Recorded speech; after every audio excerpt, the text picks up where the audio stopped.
bucket, half an onion, and that pack smell like a funyun. Trump be beating, shit be humming. You can hear me round the corner before you ever see me coming. And they know just how we coming. Pants drumming. She gon' bust it open way before I finish thumbing. I can put you on some paper, proper play, and teach you something. Got my stones on Himalaya, know I'm out your sucker ducking. Ain't no need for that discussion, niggas bluffing with the game. About to build a couple million, came with nothing but my name. I'ma twist it, flip it, stick it like a bop it. Tell them stop it, all them haters out of pocket. Let me plug it like a socket, baby. Big on the set, what they said, part. So I skip straight ahead to the bread part. Tapped out, I'm cool on the chick check. Fuck with the kid, know I got to get paid. Big on the set, what they said, part. So I skip straight ahead to the bread part. Tapped out, I'm cool on the chick check. Fuck with the kid, know I got to get paid. Wave, tell me, can you slide for a real one? Slide for me, slide for me. Can you slide for a real one? Can you slide for me, slide for me? Can you slide for a real one? Can you slide for Baby, say I make her nervous. Maybe cause I'm real nigga on the surface. Maybe cause I'm 10 down where the turf is. Don't get lost in those facades on the guys. You know ain't nobody perfect. I just put the work in, I know what my worth is. I'm living lavish, I'm flossing, bossing a bag and up cash off the passion. Out here with my niggas, AV to the casket. We reckless, stay in your lane. I'm on gas till somebody cut the brakes. Cutting off these haters in the heads of the snakes. You're spinning the plan, bitch, you catching on late. And she just sent the emoji, say she wetter than a lake. So I better not flake, take a break, say word. Hit me when you through with that shit, then we can shift again. My schedule been clear. These niggas see me, they mad like I'm one of their peers. I put that on Sita, so I'm sure it's abundantly clear. I'm hella big on the set, what I said, shit. Eyes low off the legal in the red web. Put the leg room and the roof gone. Man, I came a long way from them deals off the Groupon, right? Big on the set, what they said, part. So I skip straight ahead to the bread part. Tapped out, I'm cool on the chick check. Fuck with the kid, know I got to get paid. Big on the set, what they said, part. So I skip straight ahead to the bread part. Tapped out, I'm cool on the chick check. Fuck with the kid, know I got to get paid. Keep it real with you, I've been in the field in position. Yeah, yeah. I've been trail, you can tell by how I feel when you with me. Yeah. Tell me, can you slide for me? Can you slide for it one? Yeah. Tell me, can you slide for it one? Yeah. The original name. You might.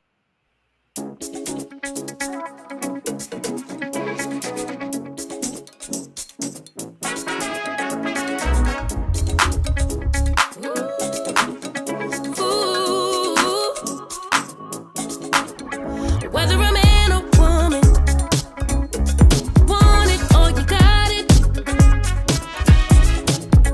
It's a divine affection. Yeah, you can't live without it. Such a lover, girl. I'll give you all the feels. Step into my world. I promise you'll love it here with me.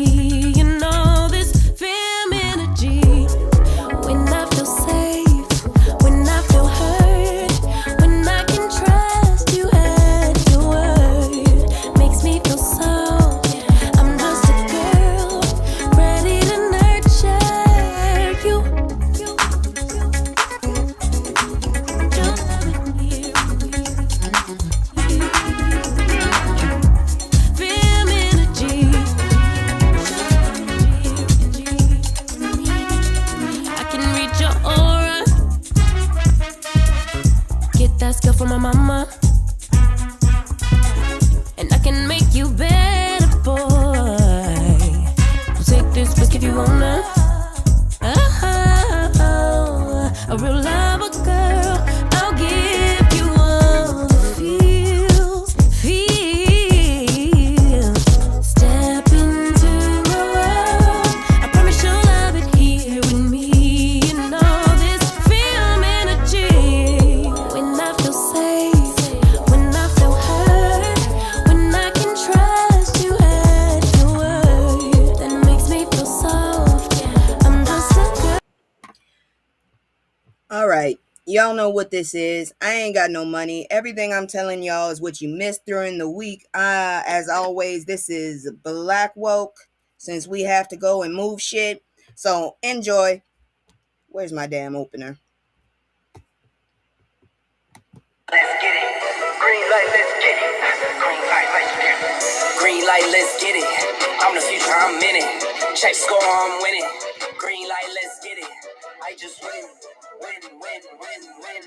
I'm on 10. All right, y'all. Hey, how you doing? Hey, Terry. I'm in rare form because I got kind of triggered, I guess you could say, this week, today. So yeah, but first, let me go ahead and say Hi. Hello, motherfucker. and Hello. all right. So you know how we do. We gonna first start off with the goddamn celebrity stuff. So let's check this out. And then the smoke got me. All right, so Wendy Williams returns to Instagram. My career is not over. Um, can you make a career off of Instagram? I don't know, but let's check it out. So, hey, Miss Fleck. Okay, you there? You gonna make sure I don't say nothing wrong, right? All right, I hope so. Anyways, so Wendy Williams has resumed activity on Instagram, using the platform to affirm that her career is not finished and attributing up to ultimate control to her faith in God. I'm not going to talk about that. Her Instagram bio directly counters Judge Lisa Sokoloff's assertion during a recent court hearing that her career is done and she will never work again. How you gonna stop somebody from working? What kind of bullshit is that? You can't just tell someone they can't work anymore. What the hell? Anyways, the judge made this remark unexpectedly during the court session, which deeply hurt Wendy, and it is unclear why the judge made such a definitive statement. Oh, okay, good. Somebody got my back. All right. Given her apparent lack of entertainment industry expertise. In a court hearing last Thursday, Wendy, why I try to call this woman Wednesday? Wendy appeared before Judge, I ain't saying that name again, who criticized Wendy's niece. How you gonna criticize the family too? Damn you ignorant.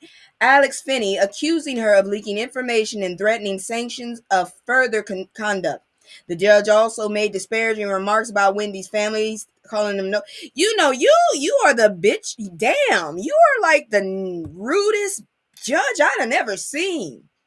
And I'm considering Judge Judy and all them black folks. God dang. The hearing highlighted ongoing family tension and struggles within Wendy's support network. I need to find out, how the hell do people just take over your fucking life? Like, how do people get citizenship on you? Who the hell allows that? Do you just run up on someone who ain't living right and just automatically claim them? How you do that? That's rude. Wendy filed a complaint accusing Dr. Ramy Kaminsky of violating her HIPAA, basically to Lori Schiller, a financial advisor involved in a prolonged dispute with Wendy. How the hell they got this woman's money lock and key? I don't know. The medical note from Dr. Kaminsky reportedly played a key role in the initiation of Wendy's conservatorship, stating that she had impaired judgment and could not make reasoned decisions. Then shouldn't you just give her to her family? I don't get. Is that the fact? If you have a certain amount of money, white folks can just come into your life and just take it over? Is that it? Because if that's the case, I'm definitely leaving this damn country as soon as I can. Wendy has reported ongoing issues with her thyroid medication, including being given a different pill without explanation, raising concerns about the management of her thyroid condition. She does have them. These health and medication management problems exasperate Wendy's personal and legal struggles. The media includes outlets like TMZ continue to closely document Wendy's battles, both in court. Real talk, you really should license your, I don't know, figure out a way that you can make money out of this, because your life has really become a circus. I'm sorry to tell you. I don't know who the hell got a hold of it, but you need to get them off of you. God dang. Because I'm telling you, they getting free publicity and everything off of you. You could be making some money, especially when they stealing all yours. Wendy's proactive approach in using social media to communicate directly aims to regain control over her narrative and career trajectory. Lady, I just hope they don't steal your phone, because I don't know how the hell you got into that mess. Jesus Christ. But moving on, we going to go ahead and hit my commercial as always. If you like what I'm doing, let me know. Hit the like button, subscribe as always. If I hit another 100, I will cam up and show you there is a real black girl behind this screen. Because I'm not joking. Someone actually thought I was AI. I'm like, I don't know what the hell you talking about. The way I stutter and mess up stuff. That's why I got my Miss Fleck, okay? Everybody needs a Miss Fleck in their group. I got mine. You get yours. But anyways, here go my commercial. And I'll see you in a minute. It's just me and the fam. It's just me and the fam. It's just me and the fam. It's just me and the. It's just me and the fam. Yeah, yeah. It's just me and the fam. See my little Tay-Tay, that's my hype girl, that's my mascot. No one's go for hours and some hours till we pass out. Stay inside the house, turned up with them racks out. Stay inside the house, turn. All right, now my homegirl, where I need to do my shout outs back to House of Queens TV. You can see her on House of Queens TV. What you call it? 318. Yeah, she's on YouTube, TikTok, and she's also on. I'm not. My Miss Fleck is not an AI either. Okay, there is no AI over here. My Miss Fleck is real. My Miss Terry is real. When you see my Miss Bev and my Miss Jen, they're all real. No AI. This is like the auntie squad. That's what this is. Okay. And don't get it mixed up. I'm an auntie too. Shit. I am not a spring chicken. So yeah, don't start thinking that my Miss Fleck is a AI. No, I need her. God dang it. Sometimes she ain't here. If she was AI, she'd always be here. Shit, I wouldn't be saying words wrong and insulting the hell out of folks. But anyways, let me get into this. So misinformation surrounding fatal track meeting what you need to know. So House of Queens TV, she was talking about this, and now that it's gotten up to this point, I'll go ahead and help with it. So here's the things y'all need to know. One, the stabbing occurred on April 2nd at, oh my God, that name, Kendall Stadium during a high school track meet in Frisco. The victim was Austin Metcalf, 17 years old. The suspect, Karmelo Anthony, also 17, charged with unaliving and held on a $1 million bail, which is ridiculous. The conflict reportedly began over Metcalf asking Anthony to move from under a tent.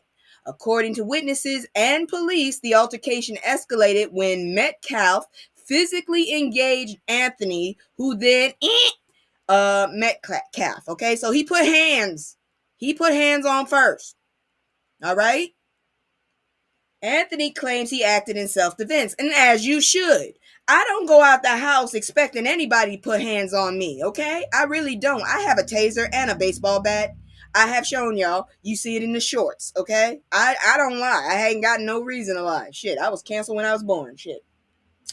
Numerous false details have circulated on social media, including a fake Twitter profile impersonating the Frisco police chief. Y'all some low-down, dirty-ass bastards. You know that? A fabricated autopsy reported falsely alleging drug involvement appeared on Facebook. Fake Instagram screenshots depicting, force multipliers added to confusion and public outrage. This boy comes from a 2-parent home. I'm still pissed off about that rainbow MAGA motherfucker of color talking about he's apologizing. Don't talk for me, okay? I gotta risk for real. Yeah, I'm just gonna go put my foot down. I'm gonna start doing my deep dives so I can get all my emotions and all of my facts out, because this shit be pissing me off. Fuck, I hate when people speak for me. Don't apologize for me. This motherfucker apologizing and talking about the boy ain't got no daddy. The daddy was there next to the mom. Ooh. Anyways, this misinformation has led to threats against the families of both Austin Metcalf and Carmelo Anthony. I knew his name looked familiar. Personal home addresses of both families have been shared online, so they got doxxed. Y'all sick. Extra security was present during Metcalf's funeral because of threats fueled by online activity. I gotta stop going on. I don't know why I do that. The Frisco Police Department confirmed that FBI is investigating the fake social media accounts as criminal impersonation. The Anthony family launched a fundraiser that raised over $150,000 to support his legal defense. The family is strongly condemned the false narrative being spread on social media, emphasizing their faith and gratitude for support. Authorities continue to manage the case and amid intense public scrutiny and in misinformation.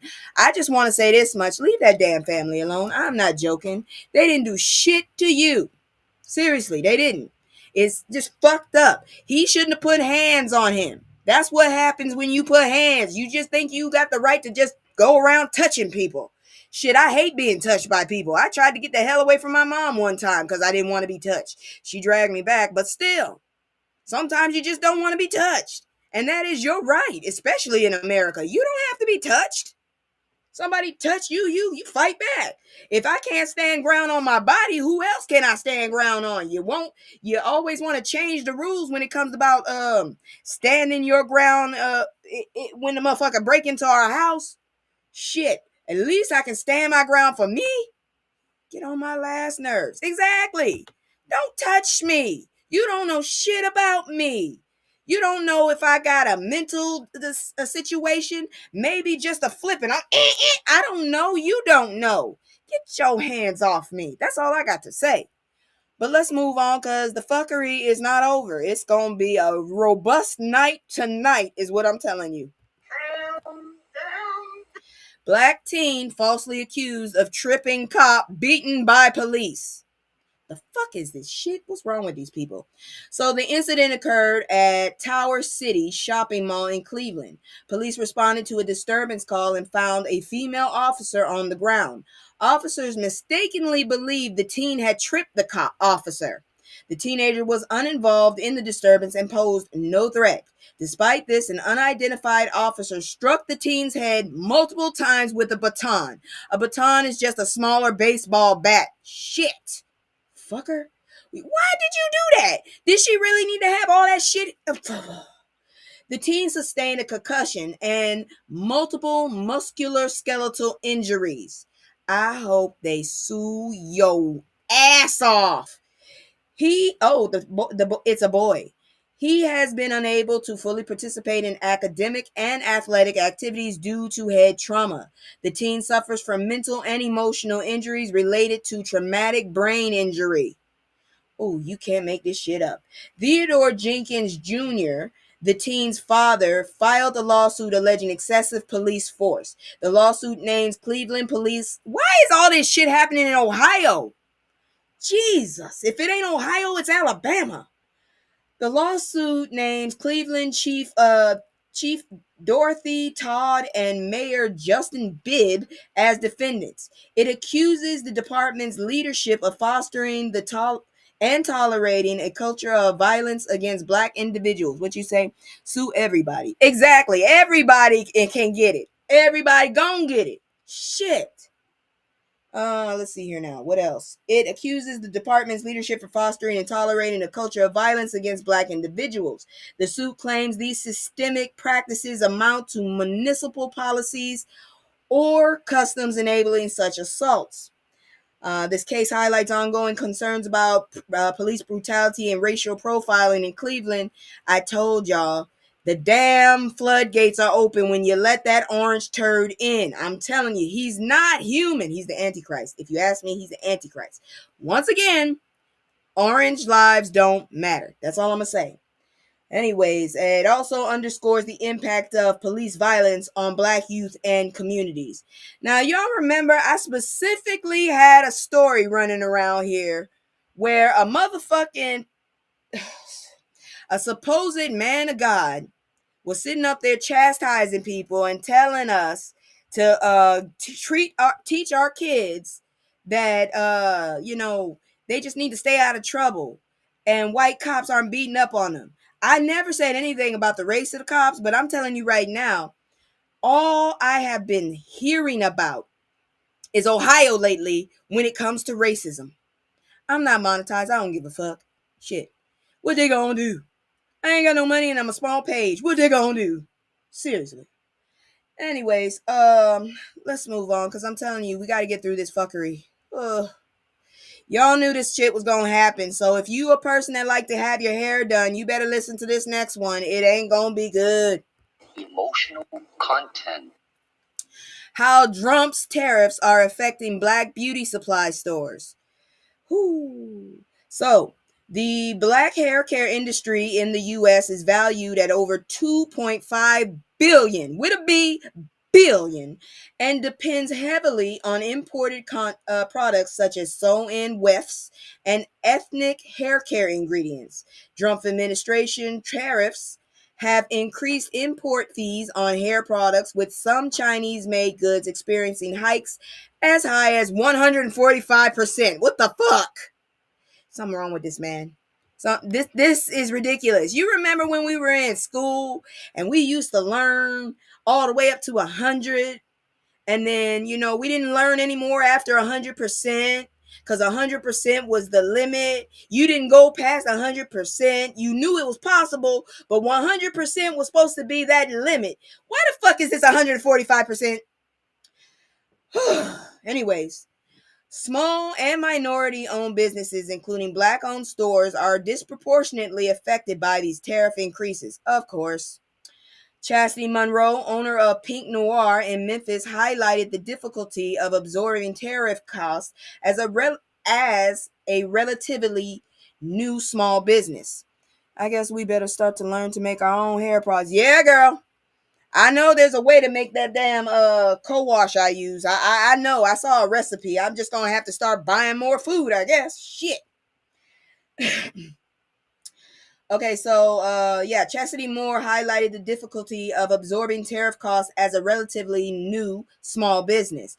Many store owners directly import products and thus bear the tax burden, causing suppliers to raise prices that must then be passed on to consumers. Monroe anticipates raising prices on items such as synthetic braiding hair packs to $10 from $10 to $12, which she called unheard of. Damn, $10 to $12 for hair? Braiding hair? A pack? Hell no. I only do that when it's a jumbo pack and there's several in there. Glad I still got some braiding hair. Shit. A real talk, I got hair.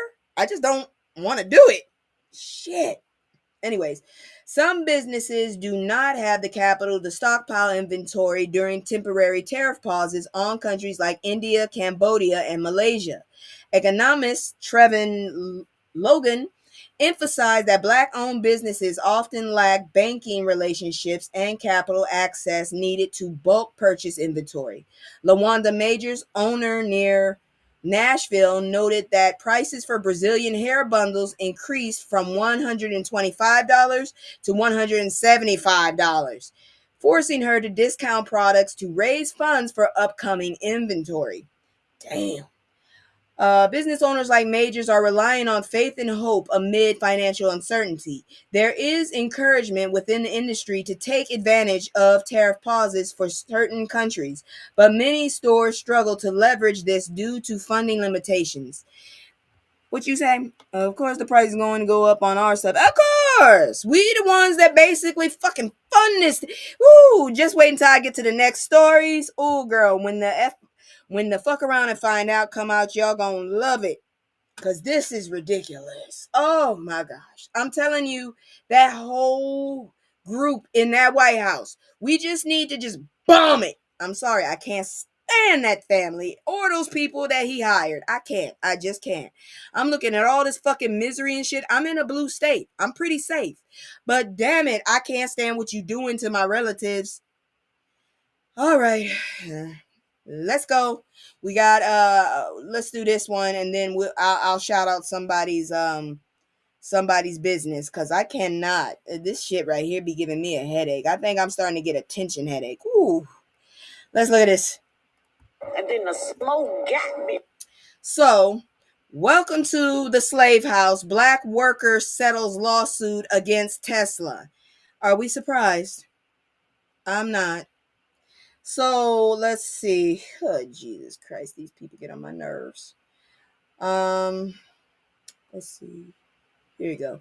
So, Raina Pierce, a black employee who worked installing latches on car doors at Tesla's Fremont plant, filed a racial discrimination lawsuit. Pierce reported pervasive racial harassment, including slurs written on walls and in bathrooms throughout the factory. Ooh, I don't know how she made it. She alleged being unfairly disciplined and yelled at for behavior that non-black coworkers would not have been penalized for. This sounds familiar. A manager reportedly greeted workers with the phrase "Welcome to the plantation slash slave house," slave house, highlighting a hostile work environment. Tesla employees acknowledged the harassment, with one advising Pierce to contact HR due to inappropriate comments from supervisors. I tried that before. Doesn't work. Actually, I tried it twice. Never works. Yes, good for her, but I just hate that she settled. I wish I wish she could I wish she could have brought him down. That's what I want. The lawsuit was resolved through a mediator proposed settlement for an undisclosed amount between Tesla and Pierce. This settlement follows a history of racial discrimination claims against Tesla's Fremont plant. If you're in the Fremont area, I don't know where the hell this place is, but I suggest staying the fuck away from them. So in March 2024, Tesla settled with Owen Diaz, a black elevator operator, following a $3.2 million jury verdict for racial harassment issues at the same damn plant. You ignorant mother. I can't stand that mother. I told you he looked like if you put his face outside the window, his lips would fly in the window. I can't stand that motherfucker. Look like a toad.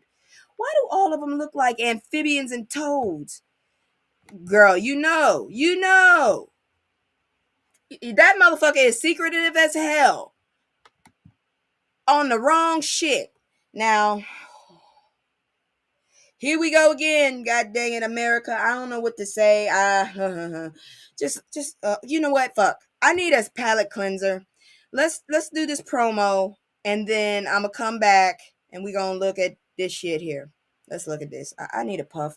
Happy 420, y'all. Happy 420 and happy Passover. And yeah, that's what I do.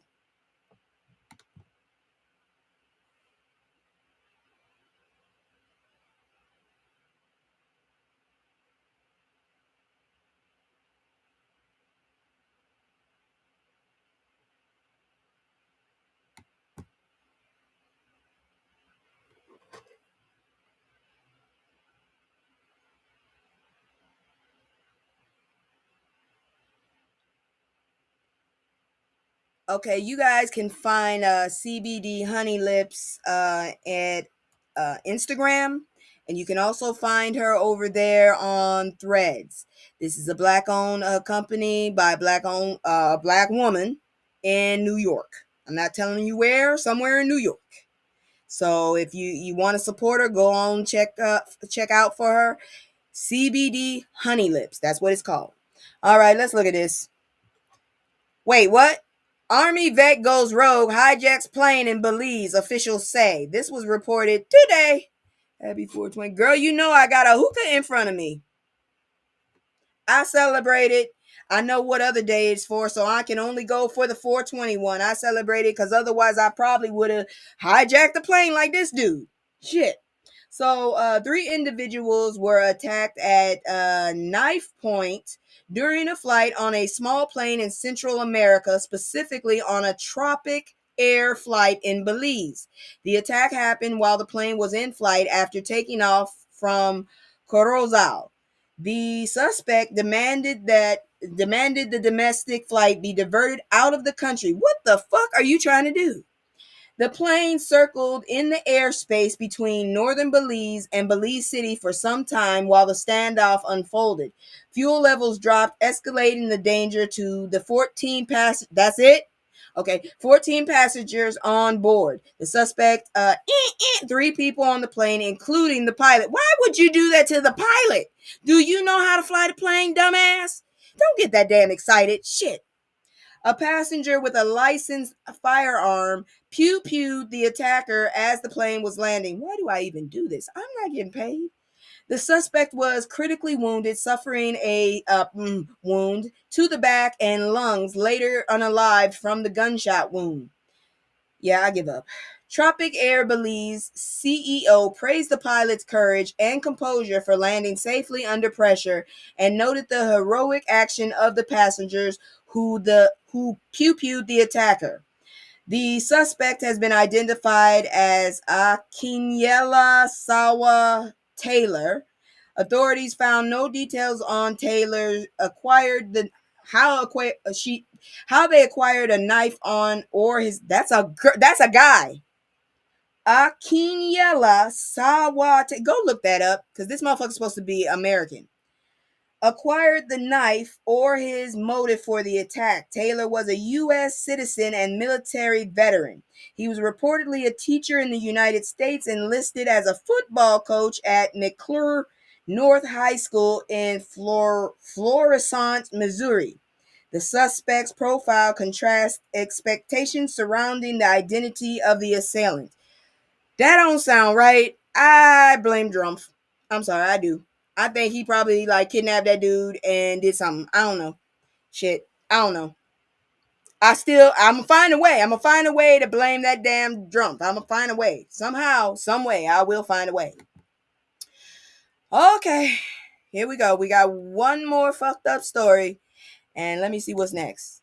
Yeah, one fucked up. Well, I got 2 more. Really, I got 2 more.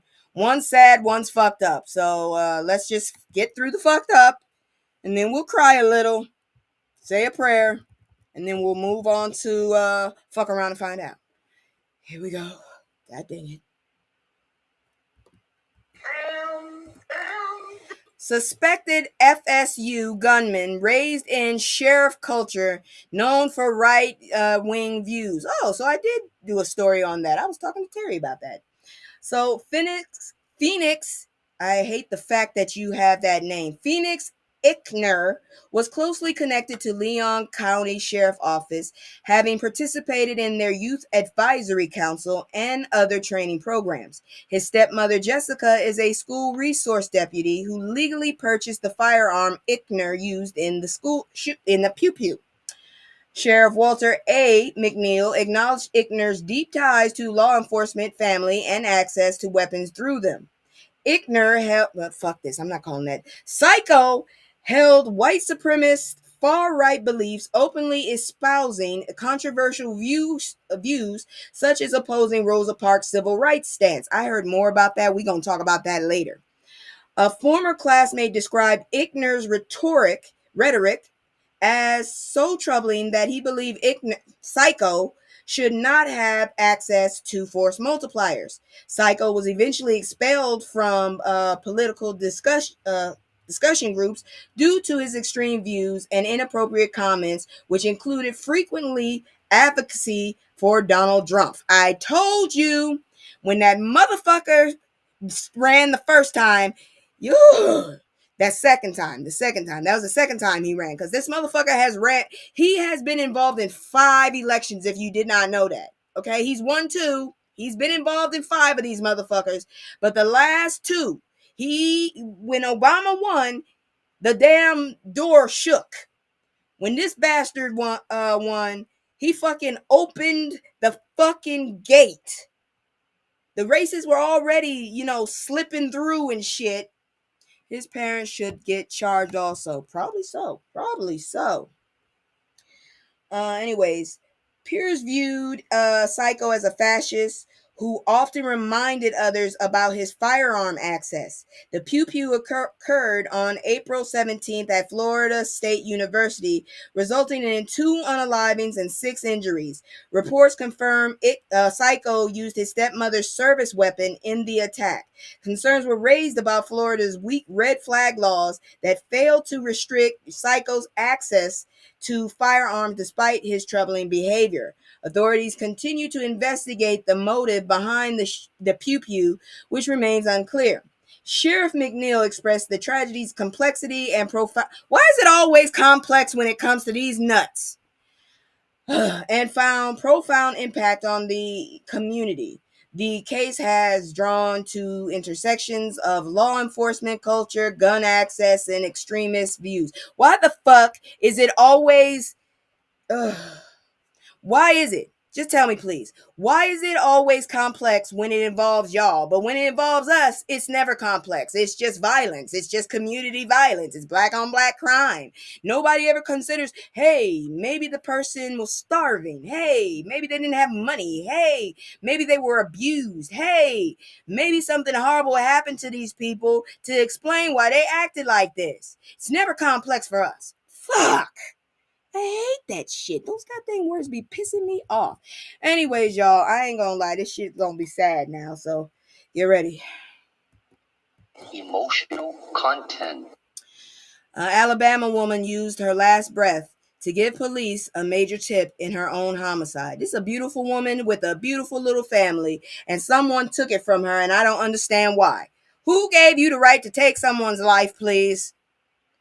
So the pew pew happened on the evening of July 13, 2024 in Birmingham. A blue Nissan Maxima, the victim's car, was found heavily shot near a park entrance. Inside were 3 victims, 28-year-old Arkia or Kia Berry, her boyfriend Eric Ashley Jr., and her 5-year-old son Landon Brooks. You got to be some kind of evil to do that to a baby. Barry's body was positioned as if she was shielding her child during the pew pew. Police initially responded to a report of a car wrecked, but discovered the scene instead. Approximately 20 to 30 shell casings were covered, mostly concentrated on Ashley's side of the vehicle. The couple's cell phone and nearby home surveillance footage were critical for the investigation. Timeline constructed from footage showed a lime green Kia Soul entering the neighborhood 1 minute before Barry's Nissan, followed by the Kia fleeing and Barry's car crashing. During the shooting or immediately after, Barry sent a final text message reading, Jocko. Police identified Jocko as a 25-year-old Jacorian McGregor based on contacts and social media. If I could clap my hands, I would. I hurt my hand last night. I'd be clapping my hands. Good on you, girl. At least you got your last laugh. McGregor's phone had many deleted messages. Remaining messages urged him to lay low or stay hidden. He was not arrested until February 2025 after an initial warrant delay by the district attorney's office. What the fuck were y'all playing around with? During the April 17, 2025 hearing, details of the shooting and evidence were confirmed by Detective Jarvelius Tolliver. I know a Tolliver. Anyways, the defense argued the case was circumstantial and Barry's last text didn't conclusively implicate McGregor. You assholes. You know damn well. Exactly. The judge ruled there was a probable cause and charged McGregor with capital murder for all 3 deaths. McGregor remains in jail pending grand jury proceedings. The mother's final action was sending a text instead of calling 911, indicating desperation and urgency. The positioning of Barry's body suggested maternal protection of her son during the attack, and the case highlights both a senseless act of violence and the role of critical digital evidence in modern investigations. So, how many people running around with their name spelled Jaco? Okay? I didn't say Jacko. I was trying to say Jocko or something because I'm telling you. And his name is spelled Jacc. Let me see. Jacc. Oh no, Jackorrian. Somebody tell me how to spell it. Say that. What the hell is that? Jacorian? I don't know, but dude, if your whole name and your contact information is in her phone and she put your information in there before she died, there's a good chance you might be guilty. Now, if you ain't, I hope you have very good lawyers. But if that's the truth, I'm glad you got caught. I'm so glad you got caught. I ain't gonna cry about it. Now, here we go. Everybody's favorite moment. It's time for a fuck around and find out, y'all. Because this shit's about to get stupid as hell. I laughed when I saw this damn story. So, y'all get ready.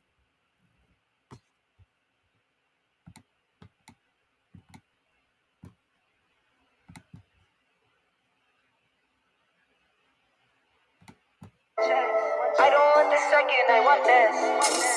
I'm all in my head, swear I'm a wreck. I've been moving like a hot mess.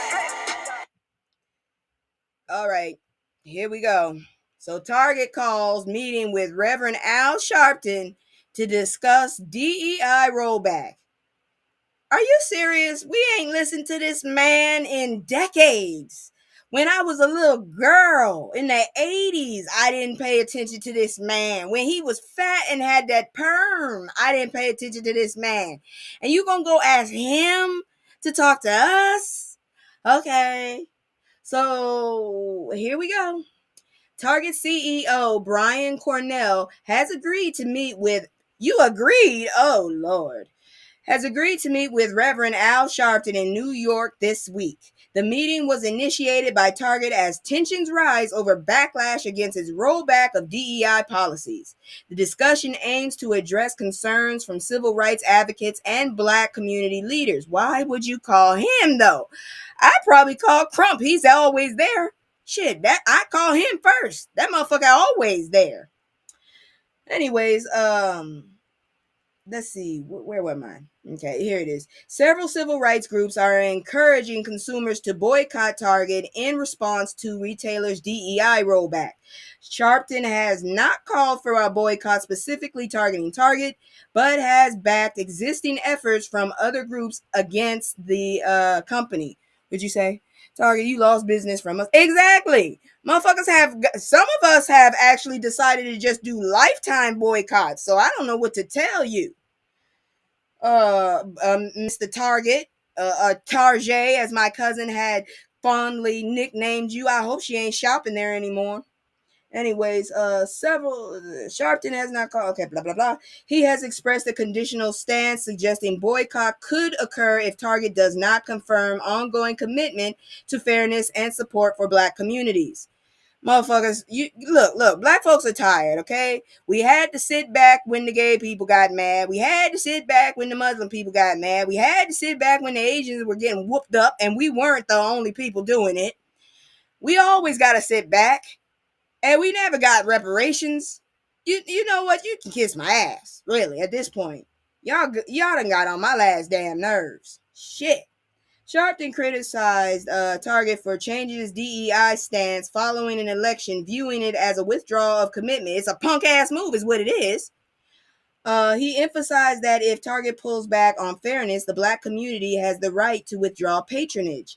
Sharpton welcomed the opportunity for an open and honest dialogue with Target's leadership before deciding on leading a boycott. He is not, what boycott has he run? Because I never listened to that dude. I'm serious. I'm still shocked that he's mobile. How old is he? The meeting signals Target's attempt to engage on sensitive social issues and possibly mitigate negative impacts such as reduced foot traffic. You motherfuckers still want the power, but we done took our power back and you want it back. We're not doing it. We're not giving it back. The outcome may influence consumer behavior, particularly among socially conscious shoppers concerned about corporate commitments to equity. The situation reflects broader tensions in retail industry regarding DEI initiatives and political or social pressures. But can we just all be for real and note that first we tried to be, strategic with the boycott because we didn't want to fuck up the black people that had shit up in there that we wanted to buy. But then they decided to kick them out. So what the fuck sense did that make? If you don't know the telltale about of you about to fuck up and get attacked by a fucking leopard, then I don't know what to tell you. If you didn't think that leopard crouching in front of you with his tail whipping around and it's growling and it's licking its chops, good grief, he's 70, that's all? Damn, he's aged badly, very badly. His black cracked. But yeah, like I was saying, how the hell y'all didn't realize that fucking leopard was getting ready to pounce on y'all and bite your face off? How did you not realize that?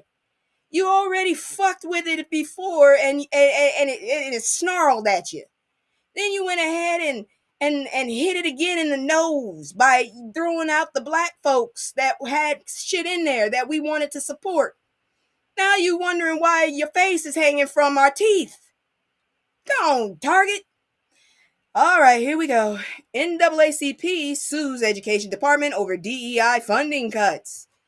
You motherfuckers went in without a clue. All y'all thought about was we gonna hurt black people. We gonna hurt brown people. And you fucked up everything while you did it. Damn. So the NAACP filed a complaint on April 15th in Washington, D.C., opposing the Department of Education's recent policies. The legal challenge targets efforts to cut funding for schools that use DEI programs and truthful, inclusive curricula. The complaint alleges that administration interpretations of civil rights laws misrepresent Supreme Court precedent and undermine protections for equal access and treatment in education. I told y'all, I'm getting ready. Once I have my first, I'm going to go ahead and open up my own homeschool. Fuck that shit. You're not teaching my kid wrong shit. I actually was overseas. They do teach different histories. On February 14th, the department issued a Dear Colleague letter warning schools that using a race as a factor for admission, hiring, financial aid, scholarship, and other areas could risk federal funding. On April 3rd, the department demanded schools certify compliance with these directives, effectively requiring the end of DEI programs to maintain funding. I just want to say right now, something wrong with y'all fucking bastards. And you get on my fucking nerves. You always want to scream reverse racism. No, it can't be reversed. For example, the freaking black farmers sued the government because the government was blocking their access to grants. They never got any fucking money. And then when the fucking government finally said, you got me, I'ma pay y'all. Here come the white ones talking about that's unfair. You're giving them money. No, bitch. They're giving them money that they owed when they gave you money. But they caved and went ahead and gave everybody money. I'm like, fuck that shit. It's not reverse. It's what you owe. If you fucking shut the hell up about reverse racism, shut the fuck up. You already had the damn lead in the race, damn it. Let us get what's owed to us so we can shut the fuck up. Okay? Did you ever think about maybe we wouldn't scream about this shit if you just let us get what was owed to us? It's not like we want extra. Shit. Do you know how hard it's going to be to fucking divide the 40 acres and a mule with how many people have fucking been born from those damn families? Do you know? I might get a nickel. Shit. I don't want a nickel worth of a mule. Ugh. Anyways, several schools have already lost federal funding or canceled DEI and related programs due to pressure from the administration. An example includes the Waterloo, Iowa school district withdrawing first graders from a large African American read-in event at the University of Northern Iowa. The NAACP emphasizes how these actions worsen the already unequal educational landscape, particularly for students of color in underfunded and segregated schools. The NAACP president, Derek Johnson, highlighted that ignoring racial inequities in education deepens the harm to Black children and other students of color. The organization frames the legal actions as necessary to protect truthful education, equal opportunity, and efforts to foster inclusion and address racism. Give me half an acre. I'm good. Girl, I don't know. Like I said, my grandma almost had 21 kids, and 11 of them jokers had kids, and them kids had kids. I don't know what I'm gonna be able to have. Shit.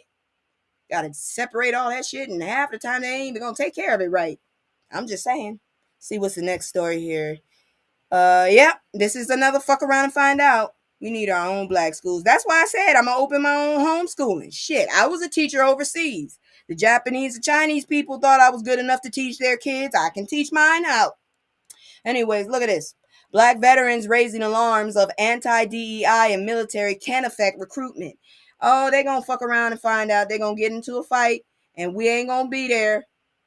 We ain't gonna be the damn the bulletproof vest. So in January, Felon Drumpf signed an executive order forbidding the Defense Department from promoting DEI content. This executive order resulted in the removal of web pages recognizing prominent black military figures, including General Charles C. Rogers, a Black Medal of Honor recipient. Black veterans are alarmed that such policies will hinder recruitment and support efforts within the military community. Eliminating DEI programs across all federal agencies and institutions with federal funding has been a top priority for Drumpf during the second term. The Hill reported the removal of nearly 400 books promoting DEI at the Naval Academy in Annapolis. That's where I was supposed to go. Maryland, illustrating the scope of the policy in military education. According to a 2023 Syracuse University survey, there are over 350,000 active duty Black Americans in the military. Additionally, more than 2.4 million Black veterans currently exist. Hello. Representing a significant demographic affected by these changes. An April 1st forum on Capitol Hill gathered representatives from major civil rights organizations, including the Lawyers Committee on Civil Rights, the NAACP, and the NAACP Legal Defense Fund. The forum focused on defending legacy civil rights policies and addressing the opposition to DEI initiatives spearheaded by Drumpf. These organizations emphasized ongoing efforts to resist the rollback of DEI programs within federal institutions and the military. This is beyond. That's all I can say. This is absolutely beyond us. Because what this asshole is doing is he is setting up for our erasure. Affirmative action, you want to get rid of it, that's fine. We still exist. This motherfucker is going beyond DEI, which isn't even us. We're not even recipients of the shit. But your ass is going so far as to try and destroy our fucking oh wow. Oh wow. You know what? Fuck it. We're gonna stop for a minute. I'm gonna do some good news, and we gonna come back, and I'm gonna look happier, and I'm not gonna want to freaking destroy anybody. So yeah, I'm gonna go ahead and do the good news portion now, because I'm ready to go punch somebody. Jesus Christ.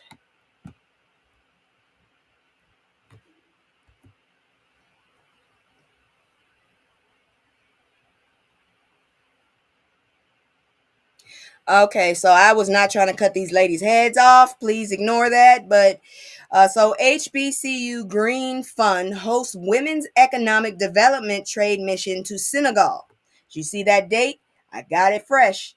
So the trade mission was led by Felicia Davis, founder of the HBCU Green Fund. The delegation consists of 22 women elected officials, nonprofit leaders, and businesswomen. Key members include Georgia State Representative Rhonda Burnell, Forest Park Mayor Angeline Butler. I hope I'm saying these names right, because they are not spelled like I'm saying them. And Palmetto Mayor, I don't know, Miss Fleck, Palmetto. Am I saying it right? Palmetto. Okay, there we go. Palmetto Mayor Teresa Thomas Smith. Activities combine cultural immersion, community engagement, and strategic meetings. The delegation was warmly received by Yene Mayor Masamba Look, goddamn, what does M and B make? What sound is that together? M and B. Gay. Celebrating the sisterhood bond with cultural festivities, including music, dance, and an ocean boat race. I promise you, I'm not making fun of this. I just can't say that. Second one is perfect. Okay. I don't know, but okay. The visit highlighted a reciprocal relationship building on prior visits between Yene and Forest Park leaders. The delegation toured schools, health clinics, and the HBCU Green Fund English and STEM Education Center, donating educational materials, medical supplies, and hygiene products. Visits to historical sites such as the Goree Islands, House of Slaves, and the Door of No Return underscored shared history and heritage. I knew a Goree. I think she's trying to figure out if she got family from over there.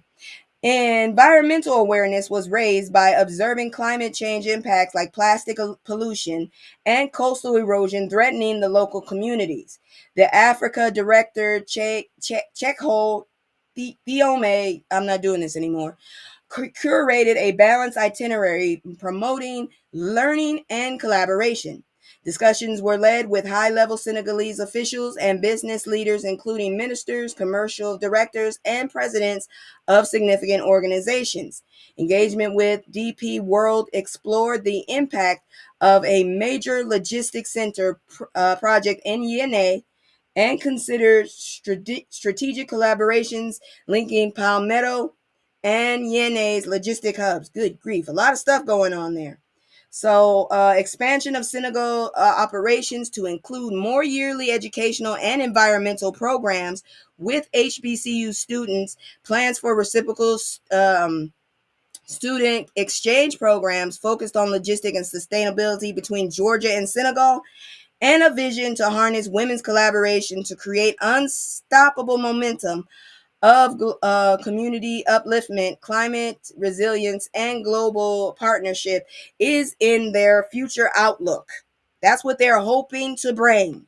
And I hope they do, because we need more of that. My mom always said that education is power. You got the education, you got the damn keys. Shit. That's how you play these damn games. Now, oh boy, here goes some educational shit. Oh. You know what it is. You know what it is. I'm always there for my folks. Here we go. Yo, there's so many, there's so many, there's so many, there's so many lies. Look in my eyes, they know I'm the truth. You know that. Knocking them down every time I step in the booth. We ain't gotta lie, they know we the vibe, we living in proof. Young conscious, shoot my life a movie, I live in a spoof. Ain't no sticking around, I'm on the move, I'm checking the deuce. Yeah, it's only us two, so you know we copping that coupe. We on the roof, smoking dope, look at the view. Yeah, we used to chill on the stoop, now we out here breaking the nose. It ain't shit. All right, so we need to know what this shit's gonna do to us. All right. So tariffs are taxes imposed on imported goods aimed at protecting domestic industries by making foreign products more expensive. Intended to encourage consumers to buy American-made goods. However, because many U.S. companies rely on global supply chains, tariffs complicate manufacturing and increase costs. Nike lost $12 billion in the market value after the 46% tariff on Vietnamese imports drastically increased import costs for its shoes. The Magnificent Seven tech giants Apple, Amazon, Microsoft, Google, Meta, Nvidia, and Tesla collectively lost over 1 trillion with a T and an R trillion in market capitalization due to market fears over global trade disruption. Fears, just fucking fears. He's doing a great job, ain't he? The losses reveal how interconnected corporations are to global trade and deep ripple effect tariffs have beyond their initial target. Countries affected by U.S. tariffs retaliate with their own tariffs, as seen in Vietnam's threat to tax U.S. agriculture exports like soybean and beef. Well, no more steaks. Great. Such tit-for-tat trade wars reduce demand for U.S. exports, hurt American farmers and workers, and damage communities dependent on trade. Dude, I work in manufacturing. Give me a break. Tariffs, therefore, do not isolate problems within borders, but cause widespread economic pain internationally. Prices rise for everyday goods from sneakers to electronics because companies pass increased import costs onto buyers. We've been telling y'all that shit. Job insecurity increases as companies cut costs, often leading to layoffs or reduced wages. So all those businesses and companies you were so crazy about. Exactly. What the fuck do we sell anyways? Prices, let's see, where was, okay. Prices rise for everyday goods from sneakers to electronics. I said that. Tariffs contribute to inflation by driving up costs throughout the supply chain, reducing purchasing power, and slowing economic activity. I used to be able to buy a two-piece from Popeyes for less than 10 fucking dollars. It's 14 now. Americans aren't even American anymore. Shit. I'm the fourth generation on my father's side, and I'm a lot on my mama's side, because shit, they were slaves. I don't know where they came from. They said Nigeria, but hell. Let's see here now. Economic uncertainty caused by tariffs creates stress for workers and consumers, damping, spending, and slowing economic momentum. Meanwhile, policymakers and corporate leaders often remain insulated from the consequences, highlighting disparities in who bears the burden. Let me read that again. Meanwhile, policymakers and corporate leaders often remain insulated from the consequences. The best thing to do right now is stay diverse across asset classes to mitigate risk from any one sector of economic hit. Maintain disciplined budgeting. Focus on essentials as price rises make and markets fluctuate. Don't try to keep up with the Joneses law. Don't do it. Invest with a long-term view. Avoid panic selling during temporary downturns. Stay informed on economic developments, but avoid emotional overreactions to headline news. Do not panic buy.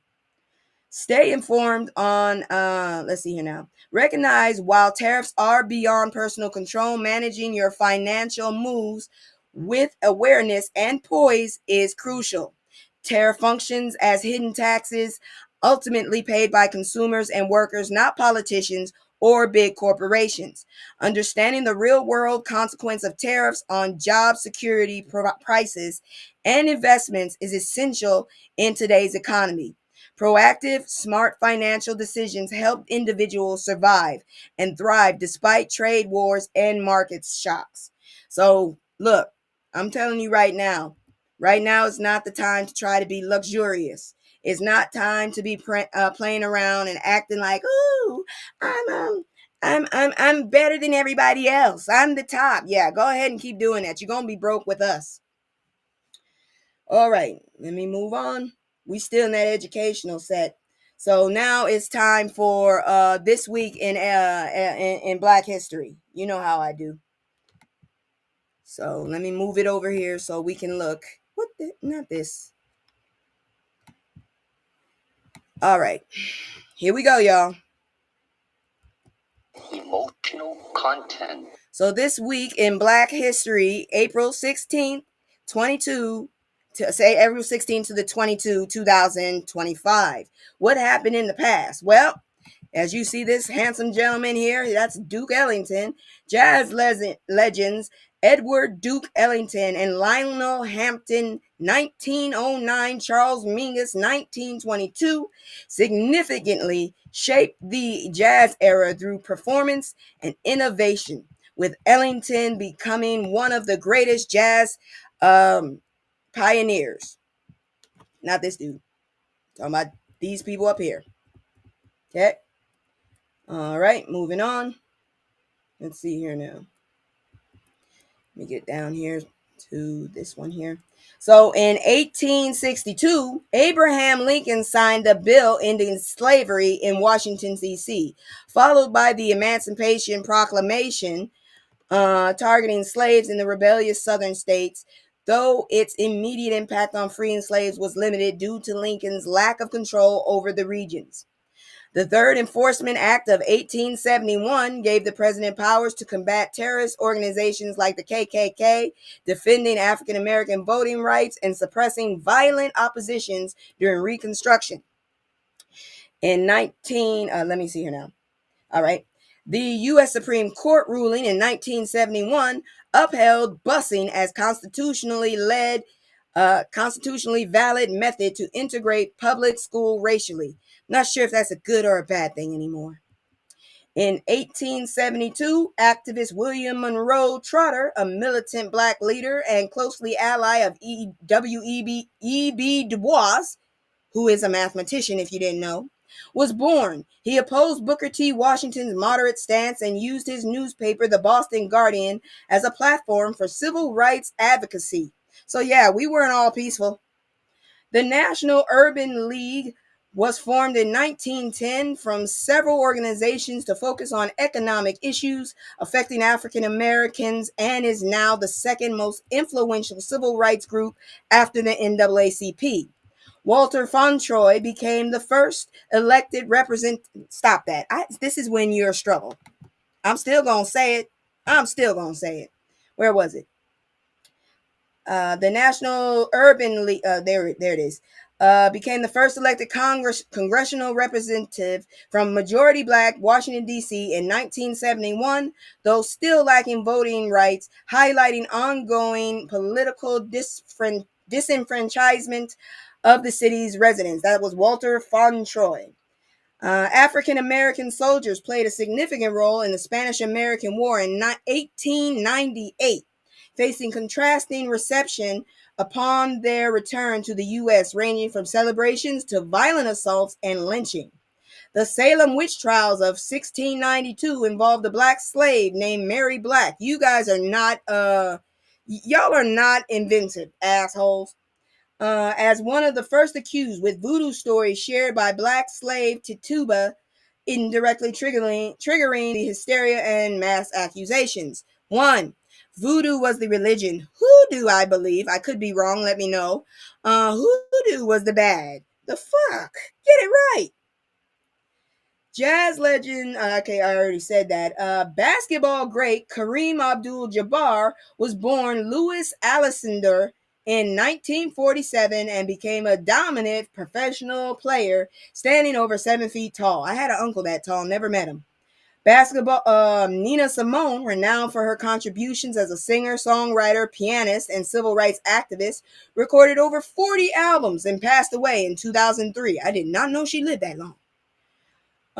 Max Robinson broke barriers as the first African American anchor of a major network news program in 1978, co-anchoring ABC Nightly News until his death from AIDS in 1988. William Monroe Trotter, mentioned as a militant civil rights leader and journalist, rejected moderate approaches to racial progress and was a critical voice during his era. 2010 National Center of Health Statistics report revealed that 72.3% of black babies were born to unmarried women, with Hispanic women showing the highest rate nationally, followed by Asian American. How the hell did black come back? And then they say black and white women. How the hell we come back twice? That's fucked up. The Seminole Wars included the 1818 Battle of Suwanee, led by Andrew Jackson, involved conflict related to lands desired by whites and the presence of escaped slaves and their black leaders like John Horse among the Seminoles. So we were fighting on their side. Alex Haley, author of the seminal work Roots, received the Pulitzer Prize in 1977 for his contribution to literature and awareness of African American genealogy. I suppose Trump will be trying to destroy that book and that award now. I don't know how he's going to do it. But that has been your Black History in this week. It's a lot of shit that happened. Good grief. I'm gonna tell you right now, my mother cannot watch she cannot watch Roots, because she said every time she watches it, she wants to punch a white person, and I don't think that's a good thing. So yeah, she shouldn't watch it. She should never watch it. And she's gotten weaker, so if she does it, then I'm gonna have to jump in, and I don't want to do that either. But anyways, we're gonna move on real quick and talk about Red Summer. I can't believe I knocked that down. All right, hold on. I gotta pull up a different image then because y'all need to know about Red Summer. My homegirl Jen, one of my subscribers, told me about it on Instagram. I looked it up and I felt like that was something we should learn about. Sorry, I told you this is a struggle. I got hotkeys that don't be working right. But let me pull up the picture so y'all can see it, and we gonna get into this. Today is like Black History heavy. There's a lot of educational information in this one tonight. Cause after that we gonna talk about MLK's daughter and what she's doing. All right, so here we go. This one's deep. Be ready. And then the smoke got me. Red Summer, the race riots of 1919. And it's sick because they had kids. They fucking had kids laughing at black people dying. It was horrible. All right. The cause of the Red Summer. The return of millions of servicemen from World War I intensified racial tension as veterans found jobs taken, often by African Americans. The Great Migration significantly increased the black population in northern industrial cities, creating competition with white working class communities, and many of whom were also immigrants. Black workers suffered a negative stigma as strike breakers or scabs, fueling white animosity. The Russian Revolution and fears of Bolshevik influence led some officials to unjustly suspect black workers of radical political sympathies. We don't give a shit about y'all, and we don't give a shit about the Russian. White fears grew that black veterans, having fought abroad and gained military training, would resist the traditional racial subjugation in the U.S. Of course, we don't want it no more, bitch. Black leaders, including W.E.B. Du Bois again, encouraged veterans to assert their rights and return fighting rather than quietly accept discrimination. Many black veterans experienced direct violation and discrimination, including lynchings, which increased sharply after the war. Black communities began organizing for self-defense and resistance to racial violence, marking a shift from previous endurances. The Red Summer violence took place across at least 26 cities and towns nationally, involving ordinary white civilians and veterans rather than solely white supremacist groups. Local authorities often failed to intervene promptly or effectively, and in some cases ignored or condoned the violence. Washington, D.C., 4-day riot sparked by false rumors of assault where black communities armed themselves in self-defense. Norfolk, Virginia, a violent clash during a parade honoring returning black troops resulted in deaths. Chicago, a race riot triggered by the drowning of a black teen led to days of destruction, dozens unalived, hundreds injured, and thousands displaced. Elaine, Arkansas, the deadliest incident with up to 200 African Americans unalive following a confrontation labeled as a black insurrection and suppressed by the military. So our own fucking country was going against us. How'd that work? Precise casualty figures are uncertain, but hundreds died, thousands were injured, and many African Americans were forced to flee homes. The Red Summer demonstrated increased black willingness to fight back physically against racial violence, breaking from some earlier patterns of non-resistance. The events intensified African American solidarity, pride, and political activism. It set important precedents and momentum that helped fuel the later civil rights movements, emphasizing active resistance in streets, courts, and political arenas.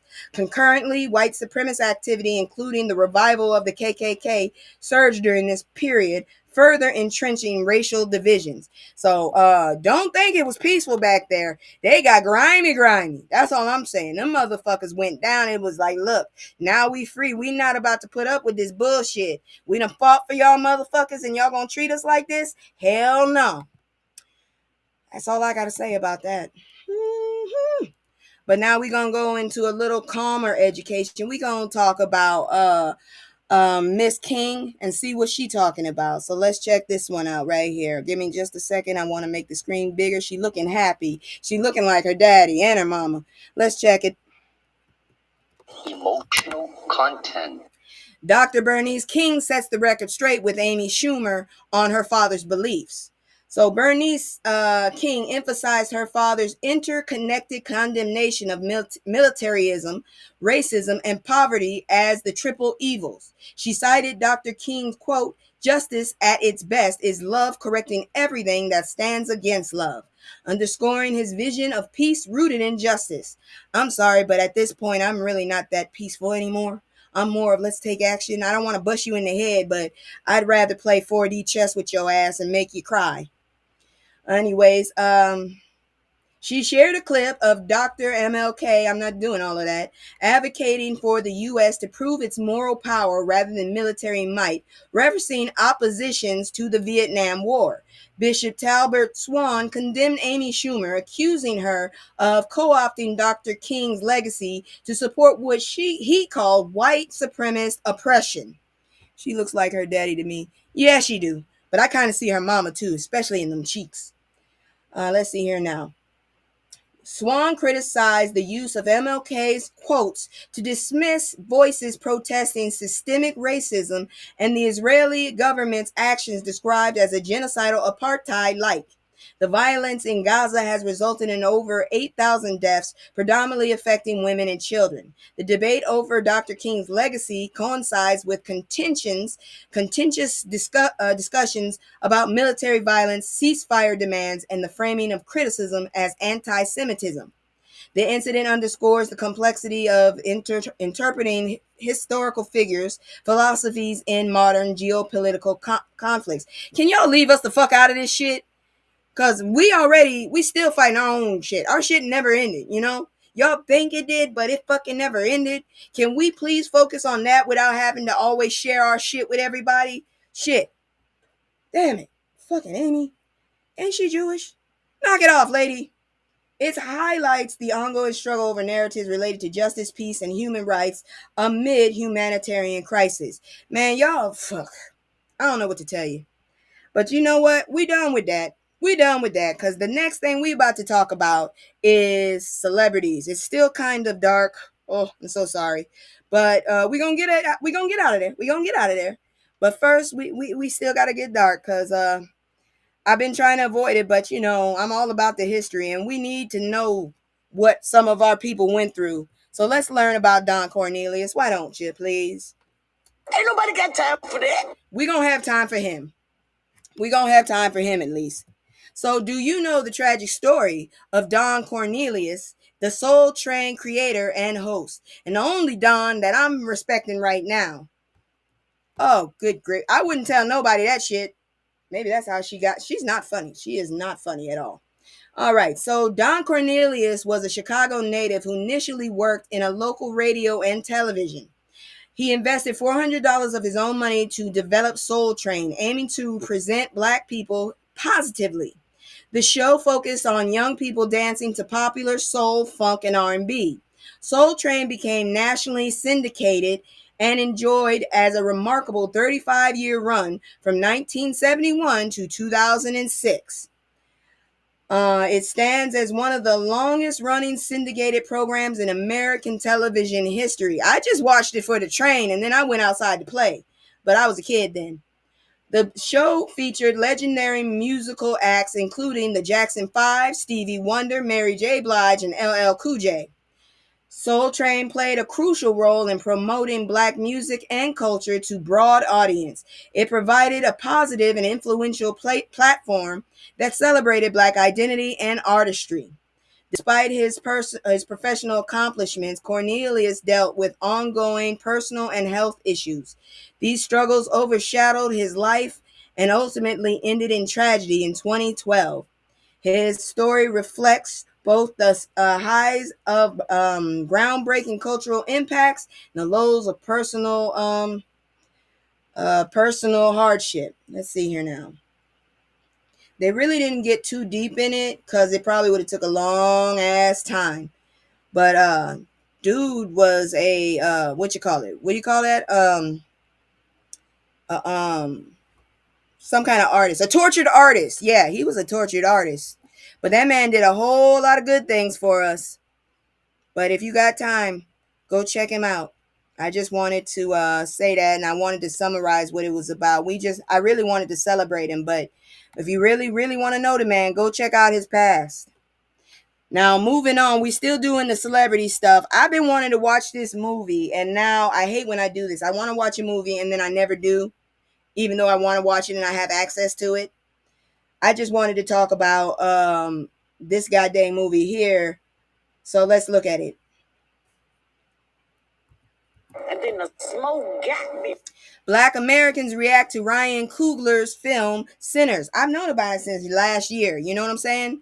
And I've been wanting to see it. And I've been hearing really good things. They're trying to compare it to Tarantino's From Dusk Till Dawn. This movie is itself, okay? It's itself. So let's see here now. Ryan Coogler and Michael B. Jordan reunite once again, continuing their creative partnership with fans eagerly anticipate. The film Sinners continues their tradition of delivering unique, impactful storytelling featuring their trademark style. Sinners is a genre fluid, I can't believe they put fluid to it, a thriller blending elements of religion, freedom, music, mysticism, and vampires. The mix of themes reflect the distinctive Coogler edge that sets the tone for the narrative. One of the TikTokers said it was phenomenal. I heard it was really good. I'm just waiting for my connect so I can watch it. Anyways, their ambitions. Okay. Here we go. We're gonna talk about the plot. So Michael B. Jordan plays identical twins who return to their southern hometown to launch a new business venture.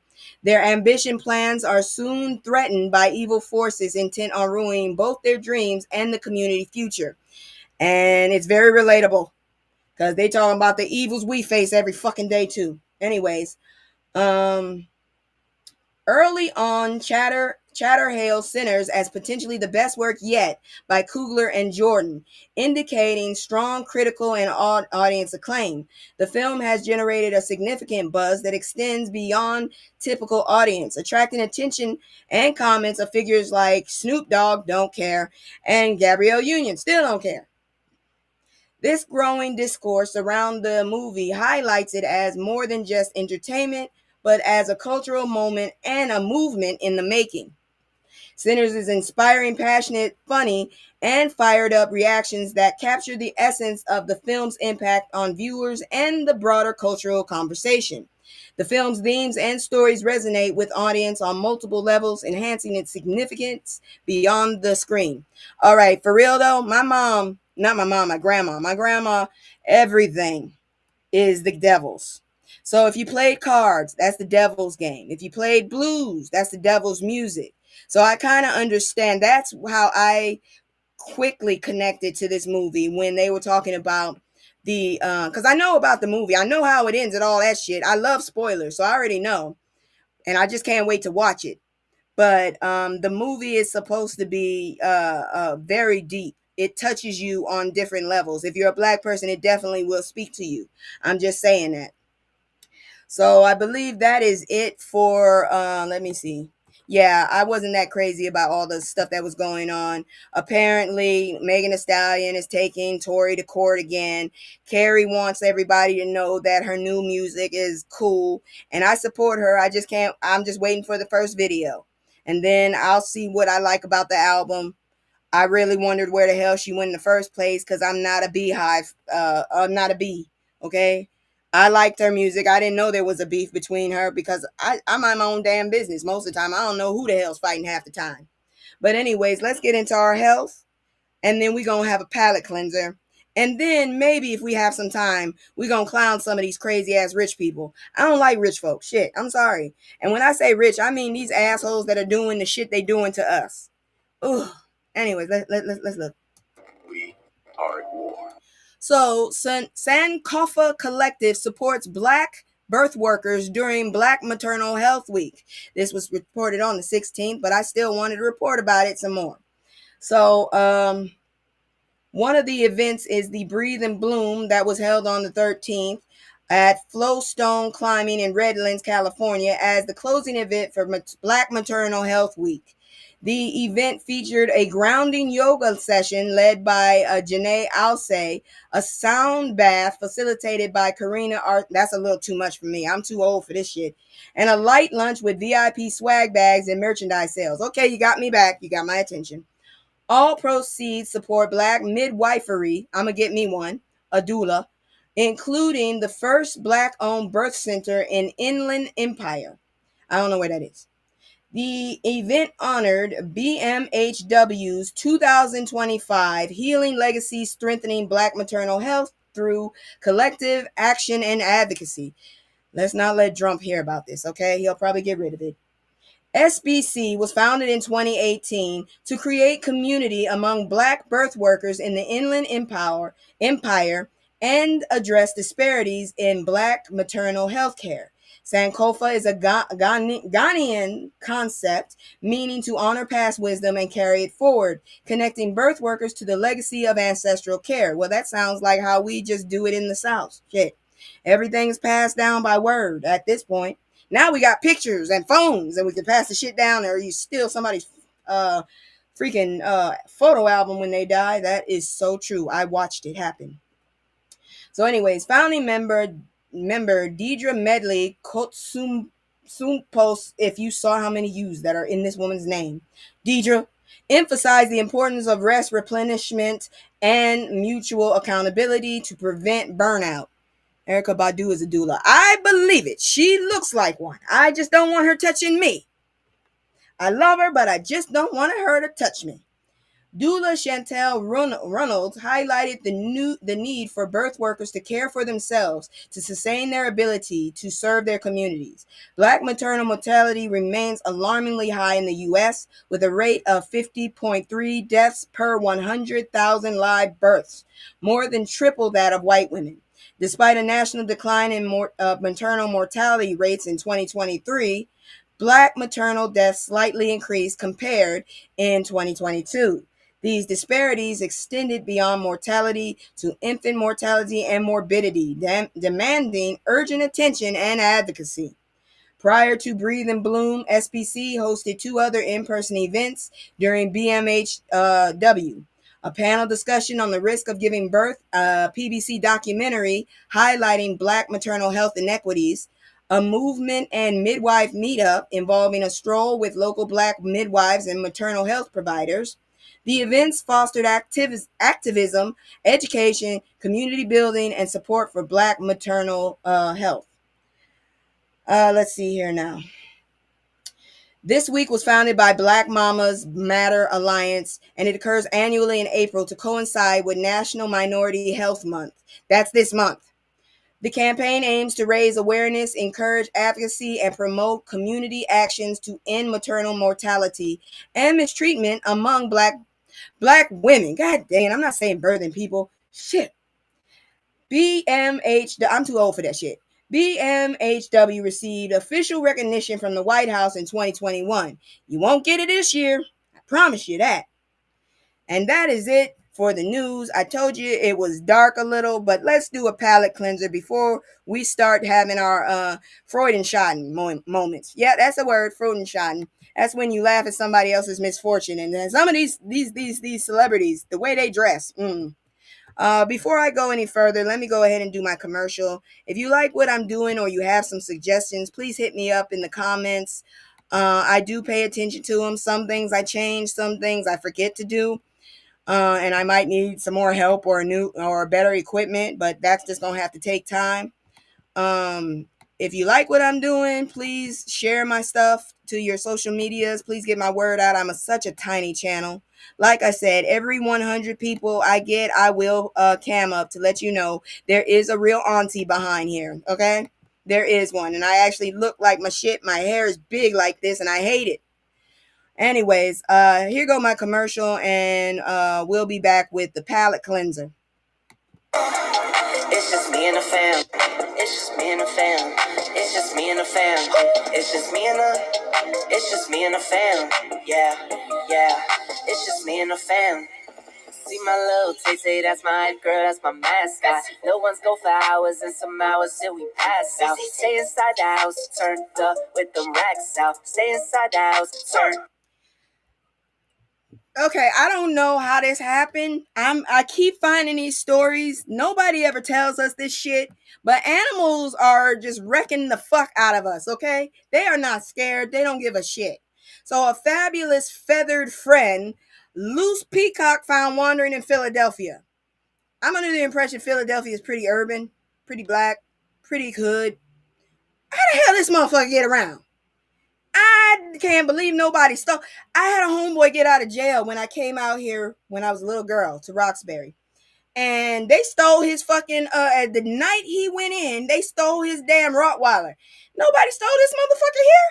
The hell? So animal rescuers in Philadelphia responded to a call about a wandering peacock found on residents' front step. This motherfucker is entitled and bold as a motherfucker. He don't care. Just walking on people's houses like that. You ignorant bastard. The bird was safely captured and taken to a rescue facility. He must have been in a gentrified neighborhood. The fuck he doing in the hood? What the hell? The peacock has a hood pass. Oh, that's bullshit.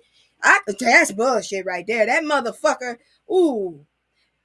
Oh, hell no. God dang bird walking around in the hood ain't got no problems. You know, I'm having some issues with this. Like when I was in Roxbury and a damn turkey walking in the middle of the street like he owned the damn place. The peacock was reported to be wandering on a front step in Philadelphia. The sighting was unusual and disrupted a morning meeting. I bet it did. You look out the window and you see this motherfucker running around, sashaying and just flossing and oh my God. The sight was unusual and okay, I said the bird was described humorously as strutting through the city confidently. This motherfucker was having a Friday night. Oh, Lord Jesus. Now all of a sudden I'm picturing platforms in my head. Peacocks are kind of common in some cities in the South. They're creepy to me. I ain't never seen one. I'm telling you right now, I'm ignorant. I might try and get some of them feathers and sell them. I'm sorry. If they fall off, definitely. Maybe if I worry the shit out of it, it'll like, yeah. I am not used to that. Let's see here now. ACCT Philly Animal Rescue was notified and responded promptly. The rescuers safely captured the peacock. The peacock was transported to Rescue Center Care. ACCT Philly shared the story on social media with a lighthearted tone. I'm gonna having issues. Y'all be losing. I be finding a lot of stories about these damn animals. I'm just saying. So one thing is clear. Y'all don't know how to keep a hold of animals. Would you stop bringing them over here? Stay away from them. They will chase you. I believe it. I believe it. Because I've seen a whole thug run away from a damn goose. And them motherfuckers are gangster, okay? I worked on a construction site as a security officer. I watched these two geese walk their ass through the damn dirt gravel. Nobody fucked with them. Fucking birds know something we don't, and we need to figure it out. As black people, we need to figure out what the fuck the birds know, because don't nobody fuck with them. I need to know what the birds know. That's all I got to say. But anyways, are y'all ready for some schadenfreude? We about to talk about these people's clothes at Coachella, because we too old and too tired and honestly don't want to put up with that shit. So you know we ain't never going to go Coachella. So the best other thing to do is look at fools looking a fool. Let's go. I don't got no shame because I told y'all I was canceled when I was born. So let's check this one out right here. Woo-hoo. So you already know we gonna get into some of this shit. Some of y'all ain't got no business wearing what you're wearing. Your body don't work for it. So apparently Sierra was living it up in the backstage. What did she wear? Why does everybody have to be bending over? What the hell? Who is that next to her? She looked familiar too. Sierra livened it up with that's that other girl. The friend. No, she may have just had a fun time. She got to hang out with Victoria Monet. Okay, yeah, that's Victoria Monet. They look happy and shit, but I want to see exactly what they're wearing. What is this she's wearing? What is this? Are you trying to bring the damn fight back? I don't know. Let me see what other. Okay, yeah, this was not needed, and that one is batshit crazy. That one right there is batshit crazy. We didn't need to really see all of this. I guess this was her outfit to attract attention. I'm not sure why. I don't know, cause I don't know. She looked good for her age and shit. Who the fuck is this? She has no eyebrows. I have issues with people who have no eyebrows. Okay, I do. My mama ain't got none. I need to see eyebrows. Who is this woman? This is Jodie Turner Smith. Oh, she got a twin, I think. She ain't got no eyebrows though. I need you to get some eyebrows, please. How you gonna have long ass braids but no eyebrows? And why are you why is your tongue out? I didn't want to see your tongue. All right, Victoria Monet takes over with her besties. So is this how you regularly dress, or is this what you wore on stage? Is this how she regularly dressed? Because I don't know what the fuck is happening. I just want y'all to know, cowboy boots do not need to be worn all the fucking time. There is a time when she looks like she coming off of the role of Mad Max meets Bandit. Damn it. Okay, here goes some more pictures of her. She got a good body. This is Victoria Monet. She's got a great body. Many people was complaining about the long wait. Shit, yeah, I heard about that too. Shit, people was running out of gas, having heat exhaustion. It was not good. So here we go, Victoria Monet doing that same thing. Yes, we all know that you had enough money to get a damn RV. I wouldn't show that to other people though. I really thought she had more hair than that. I thought she had a lot of hair. I actually thought she had long hair. She has a very nice body, but is that an Audi? I have issues with people who have Audis. Audi people are knuckleheads. So I expect her to do something stupid soon now. Now that I know she has an Audi, I'm not a fan of Audis. Yes, she has an Audi. She has a great body, but she has an Audi. I don't. Oh, her baby. Her baby's so cute. What is with this? I refuse to fall for this cowboy shit. This is a very beautiful woman. I have no real complaints about her, other than the fact that she has an Audi that I didn't need to know about. But at least she dressed it better than the other shit. I don't know what is up with all this damn cowboy shit. Yeah, never mind. This was your worst. I'm sorry. You and your friends, no, stop it. And is that a fanny pack? So we doing fanny packs again? All right, we doing fanny packs again. Girl, I can see your whole ass. I hope that was what you wore. I don't want to know what this man is wearing. We're going to keep going. You see, this is shit that old people look at and can't figure what the fuck out. So I guess we just going to keep seeing these people. She ain't got no eyebrows. And why is she dressed like a little girl? We know your ass is over 30. Is she? If she's not, she kind of look it. I'm sorry if she's not. She has a very good body, but I wouldn't dress like that because I just see you as an older woman. You look like you came off of Blossom. You remember that show, Blossom? Yeah, so I want to see your ass apparently and shoes. Why do people always feel like we need to see their ass? I have one of my. Why? Why? She knew this was gonna. Why? You know, all you did was tell us you got itty bitty titties. That's all you did. And then she hugged a very shocked white lady. That lady does not look happy about this. She is like, her nipples are touching me. Yeah, we're gonna keep going.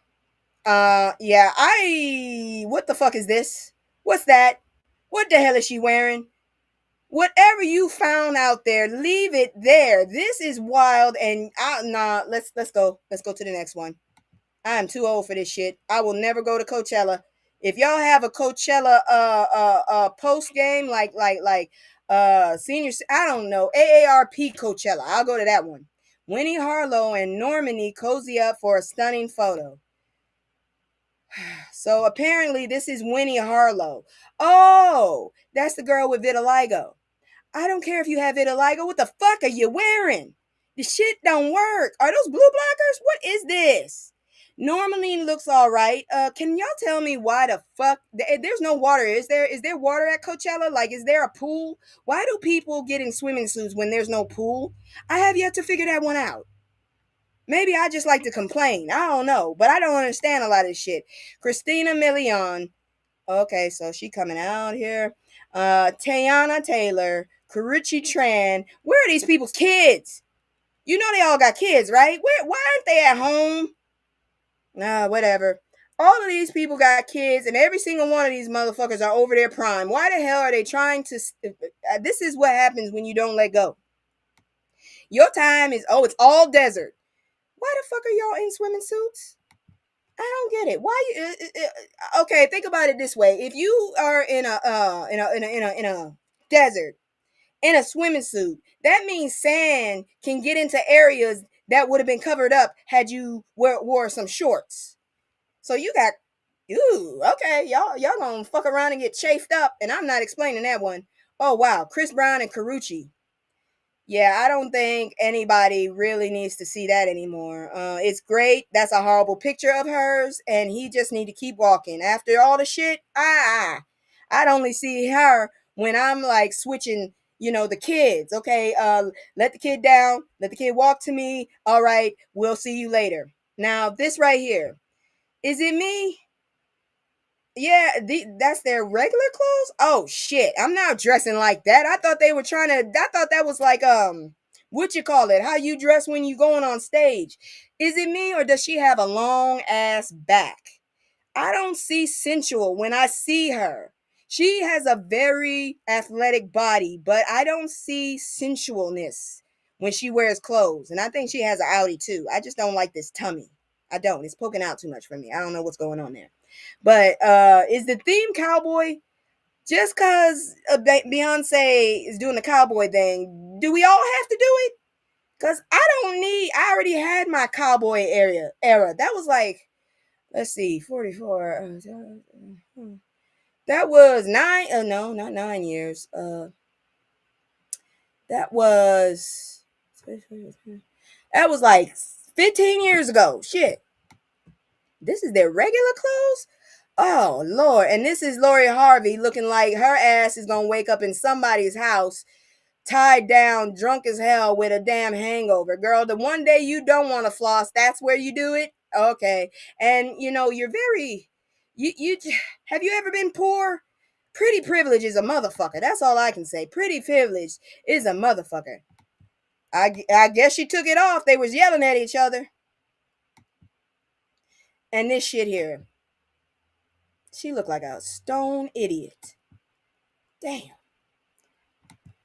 I heard that people was camping in their cars, and if you wanted like a tent, you had to pay up to almost $5,000 damn dollars. You out your damn mind for a tent.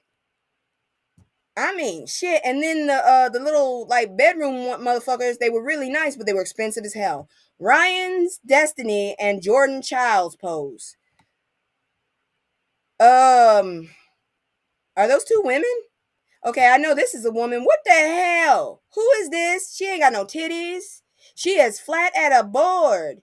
Ryan Destiny, Jordan Childs. Who's Jordan Childs? I don't know who Jordan Childs is. Jordan Childs, a man, because that arm, that's a beefy ass arm. You got some. Ooh, the shower was disgusting, they said too. Yeah, I heard they was leaving nasty ass shit last year too. This is some shit I would never do. But I just want to know, why would you wear. Well, at least they're dressed all right. Except for her, she looked like she gonna burn the hell to death with all that black on. Don't you know black conducts heat? These two right here are dressed very well. I have no complaints. They look like they ready for the heat. I just hate that damn hat. You better not have no boots on. You got boots? She got some boots on. God dang it.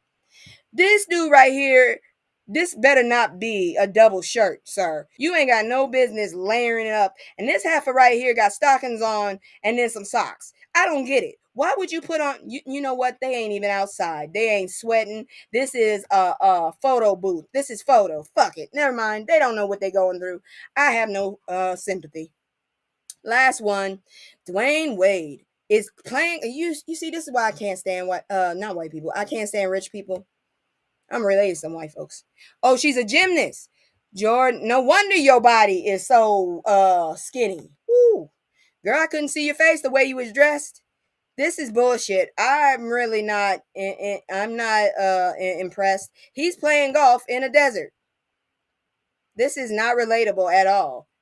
And your knees are knobby, sir. I'm gonna get me some damn hits. Your knees are knobby. At least they ain't ashy, but they knobby.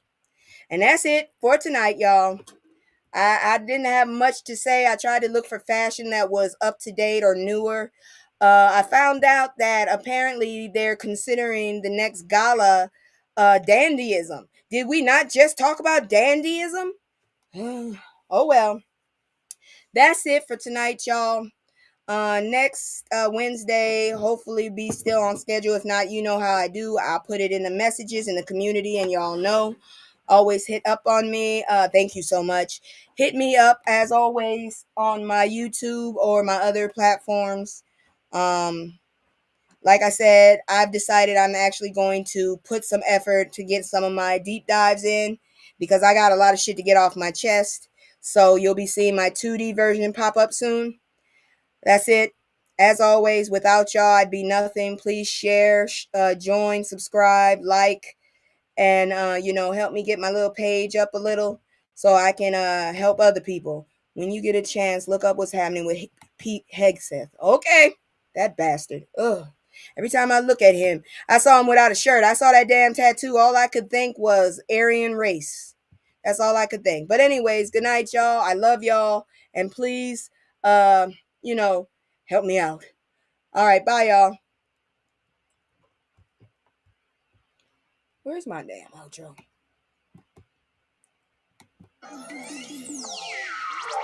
I can't stay.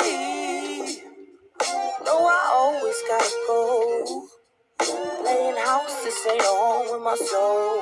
On the road, I can't stay. No, I always gotta go. Playing house, this ain't home with my soul.